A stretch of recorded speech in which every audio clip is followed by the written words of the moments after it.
नमस्कार। Political pitch पर आप सभी लोगों का स्वागत है। आगामी लोकसभा चुनाव में मध्य प्रदेश में कांग्रेस के दिग्गज नेता चुनाव लड़ते हुए नजर आ सकते हैं। कमलनाथ, दिग्विजय सिंह और कांतिलाल भूरिया जैसे कांग्रेस के वरिष्ठ नेता प्रदेश की राजनीति में अहम स्थान रखने वाले इन नेताओं को पार्टी चुनाव मैदान में उतार सकती है। तो कांग्रेस पार्टी ऐसे नामों पर भी विचार कर रही है जो राज्य की राजनीति में कांग्रेस के वरिष्ठ नेता रहे हैं, लेकिन पिछले विधानसभा चुनाव लड़े और वो हार गए। इनमें से प्रमुख रूप से केपी सिंह, कमलेश्वर पटेल, तरुण भानोत और हिना कांबर जैसे नेताओं का नाम है। कांग्रेस के प्रदेश प्रभारी जितेंद्र सिंह के साथ लोकसभा क्षेत्रों के समन्वयकों के साथ बैठक कर 31 जनवरी तक इस बात की एक सूची बनाई जाएगी कि राज्य के 29 लोकसभा सीटों में से किन सीटों पर वरिष्ठों को उतारा जाए और किन सीटों पर किस नेता को चुनाव लड़वाया जाए। पार्टी के ब्लॉक स्तर पर, जिला स्तर पर पदाधिकारियों के साथ बैठक में यह बातें उभरी है कि दिग्गज नेताओं को चुनाव लड़वाया जाए।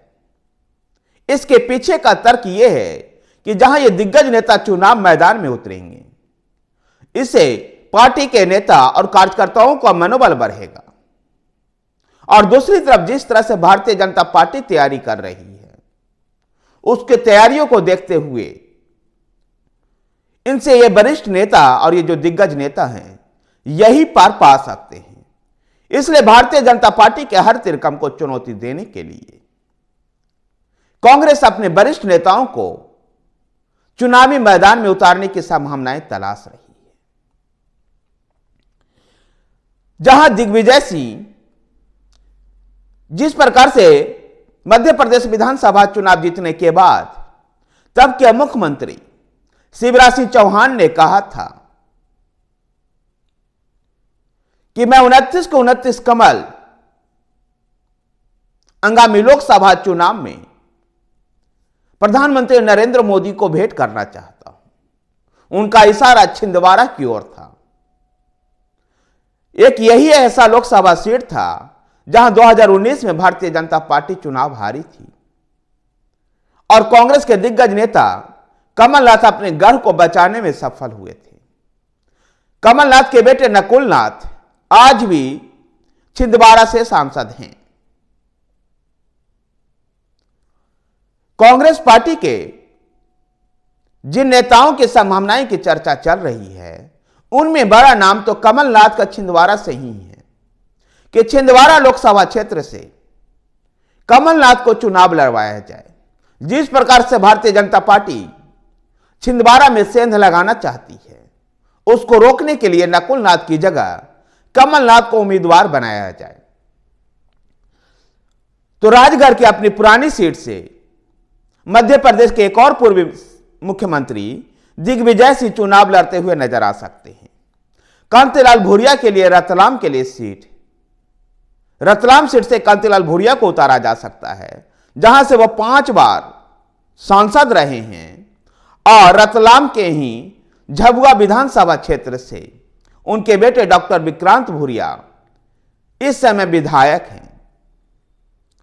मध्य प्रदेश इकाई के पूर्व अध्यक्ष अरुण यादव खंडवा से चुनाव लड़ते हुए दिखाई दे सकते हैं। खंडवा में 2 बार वो चुनाव जीतने में सफल भी रहे थे। अरुण यादव खंडवा से चुनाव मैदान में उतर सकते हैं। तो इसके जो विधानसभा चुनाव हारे हुए नेताओं की अगर बात करें तो उनमें केपी सिंह को गुना से चुनाव लड़वाया जा सकता है, तो तरुण भानोत को जबलपुर से, कमलेश्वर पटेल सिंधिया के घर सीधी में चुनौती देंगे भारतीय जनता पार्टी को, तो हिना कांबर बालाघाट से भारतीय जनता पार्टी की चुनौती का सामना करते हुए नजर आ सकती है। कह सकते कि मध्य प्रदेश में कांग्रेस अपने अस्तित्व को बचाए रखने के लिए इन दिग्गज नेताओं का सहारा ले सकती है। 2023 में हुए विधानसभा चुनाव में भारतीय जनता पार्टी का हाथों पूरी तरह से मात खाई कांग्रेस आगामी लोकसभा चुनाव में एक नई रणनीति के तहत चुनाव मैदान में उतरना चाहती है। और रणनीति यही है कि दिग्गज नेताओं को चुनाव मैदान में उतारा जाए, जिससे पार्टी के कार्यकर्ताओं का और मनोबल बढ़ेगा। अब देखना दिलचस्प है कि आने वाले लोकसभा चुनाव में 2024 में कांग्रेस अपनी खोई प्रतिष्ठा को पुनः हासिल करती है या नहीं। मोहन यादव के नेतृत्व में जो मध्य प्रदेश की सरकार चल रही है, उस सरकार का क्या काट कांग्रेस पार्टी ढूंढ पाती है या नहीं। क्या चुनाव के समय में शिवराज सिंह चौहान को मुख्यमंत्री न बनाए जाने का मुद्दा भी कांग्रेस पार्टी बनाएगी, इसकी भी संभावनाएं चल रही है, जिससे कि शिवराज समर्थक कुछ मतदाताओं को कांग्रेस अपने तरफ मोड़ पाए। 2024 में कितनी चुनौती मध्य प्रदेश में कांग्रेस भारतीय जनता पार्टी को दे पाती है, यह 2024 में लोकसभा चुनाव तक इंतजार करना होगा। धन्यवाद साथियों, वीडियो को लाइक कीजिए, शेयर कीजिए। हमारे साथ बने रहने के लिए हमारे चैनल पॉलिटिकल पेज को सब्सक्राइब कीजिए। धन्यवाद।